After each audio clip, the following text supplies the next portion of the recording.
โอ้ยละนอ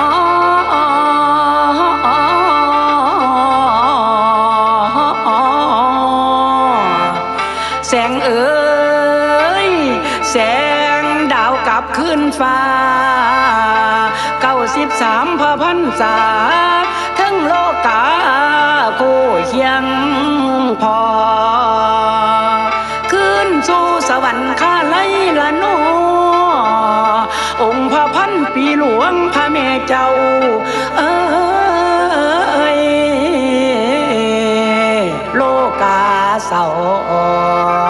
แม่นทำให้อะไรเด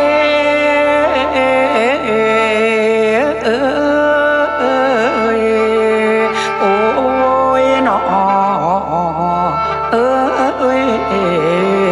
นา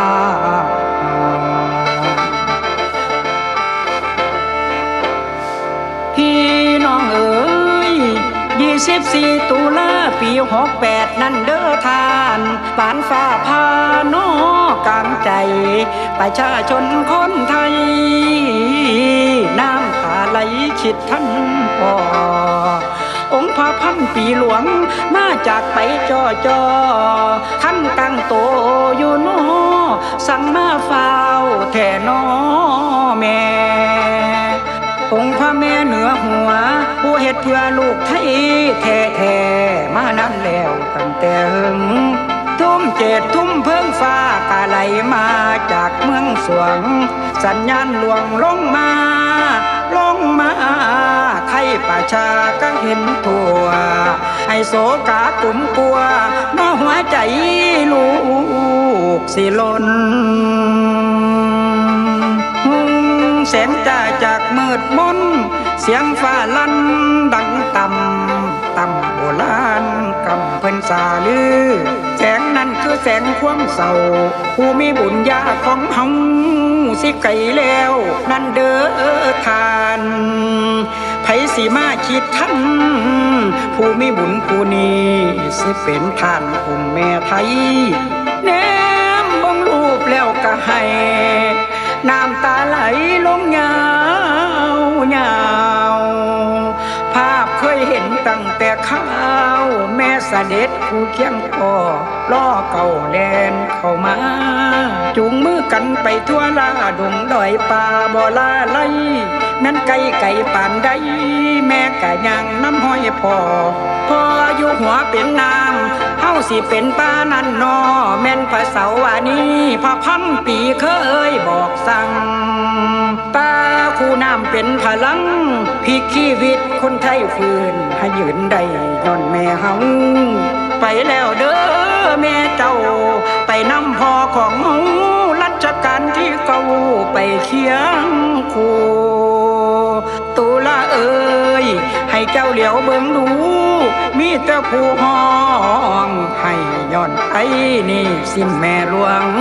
สิ้นรัชกาลที่เก่านั่นก็แม่นห่วงช่วงเก่าเดือนตุลาหลวง9 ปีผ่านมาแม่นพระพันปีหลวงไทยของประชาห้องให้ปานถึกเด็ดดวงใจออกไก่ล่างกะบ่ทอเทวดาเอ๋ยองค์อินท่าเอ๋ยยินเสียงโศกาทั้งโลกกลุ่มแล้วน้องสิขอทานได้รับฟังองค์พระพันปีหลวงเฮาคืนยังสู่สวรรค์ข้าไลให้เทวแดนเถิงเบิ่งองค์แม่ให้สูบล้นแม่นละคนโศกาเศร้าลูกกะสิอดเอากับบาทเจ้าทรงองค์แม่เสด็จสู่สวรรค์ข้าไลให้มีแต่พระเกษมสำราญนาเทวาทรงสรรเสริญเจริญล้นเป็นปีสีพระไทย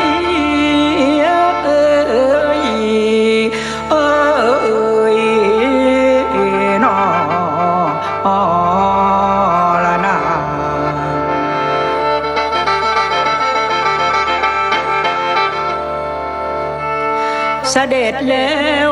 สวงสวรรค์ท่านคืนกลับทรงลาลับของไทยให้ห่วงหาเคยยากจนคนแค้นแม่ฟื้นมา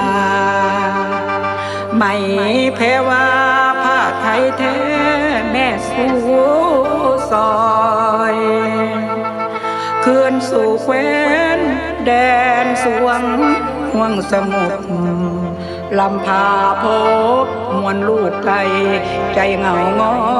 ยขอพระบารมีพระแม่นี้จงนำสอยปกป้องคอยลามแง้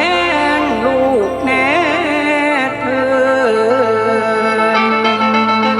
ไปเวินเวินแล้วเด้อเจ้าองค์พระพันปีหลวงเฮาขึ้นแดนดาวสวรรค์บอนขอเป็นข้าร้องบาททุกตอนน้ำห้อยแม่ทุกชาน้อมทรงทานสู่สวรรค์ขึ้นแดนฟ้า